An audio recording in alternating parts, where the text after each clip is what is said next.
लेकिन लालू यादव ने ट्वीट किया है और कहा है कि ये गुजराती लोग बिहार बंद करते हैं सिर्फ बिहार के लोग को गाली सुनाने के लिए। पीएम मोदी उसका समर्थन करते हैं। देखिए, श्रीमान लालू प्रसाद यादव जी उस व्यक्ति का नाम है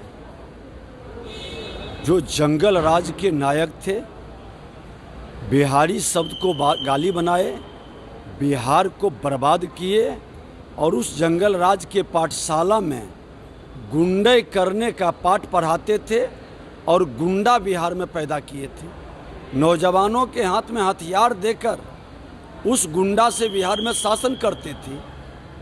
अब घबराहट में है क्योंकि देश का प्रधानमंत्री नरेंद्र मोदी जी संवैधानिक पद के सिरमौर हैं। पूरे माँ भारती के संतान उन पर गौरवान्वित है और ऐसे व्यक्ति को ये अंतिम समय में अंतिम अब श्वास ले रहे हैं, बीमार हैं, सजा याफ्ता हैं, बेल पर हैं और ये व्यक्ति अभी तक गुजराती, मराठी और बिहारी के चक्कर में फंसे हैं। धिक्कार है इसे मानसिकता को जो क्षेत्रवाद की भाषा बोलकर फिर से बिहारियों को लज्जित करते हैं। अरे बिहारी तो सब स्टेट में, गुजरात में, महाराष्ट्र में, आसाम से लेकर के तमिलनाडु तक रहता है।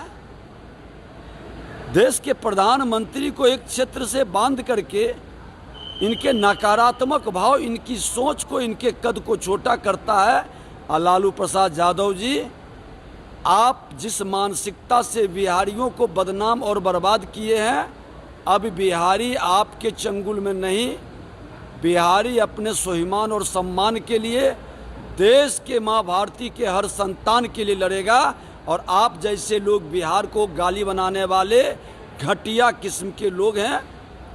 बिहार आपसे मुक्ति चाहता है, आपका सलाह नहीं। प्रधानमंत्री ने दिवाली के पहले तोहफा दे दिया है सर बिहार के पूरे देश में कम किया गया है। निश्चित तौर पर नवरात्रा के पहले देश के प्रधानमंत्री नरेंद्र मोदी जी के द्वारा वित्त मंत्री जी का जीएसटी को जिस तरह से सरलीकरण किया गया, आसान बनाया गया और कई चीज़ों पर जो गरीबों से जुड़ा है उसको मुक्त किया गया, ये आम लोगों के लिए वरदान है। देश की अर्थव्यवस्था मजबूत होगी और पूरे माँ भारती के संतान को व्यापार बिजनेस करने में आसान होगा, हमारा निर्यात बढ़ेगा और हमारी आर्थिक स्थिति मजबूत होगी। लेकिन सर, विपक्ष के लोग कह रहे हैं कि बिहार में चुनाव है इसलिए ऐसा किया गया है। विपक्ष तो सिर्फ नकारात्मक भूमिका के लिए है। विपक्ष को न देश से मतलब है, न देश के लोगों से मतलब है। उसको अपने परिवार, अपने सुख सुविधा ऐश से मतलब है। ये नकारात्मक विपक्ष है जो सोने का चम्मच लेकर जन्म लिया है, अनुकंपा की राजनीति कर रहा है। कोई जमीन से उठ के आया हुआ जनता के बीच संघर्ष करने वाला विपक्ष है। ये अप्पू और पप्पू दोनों का परिवारवाद के अलावा इसकी उपलब्धि क्या है, इसकी पहचान क्या है?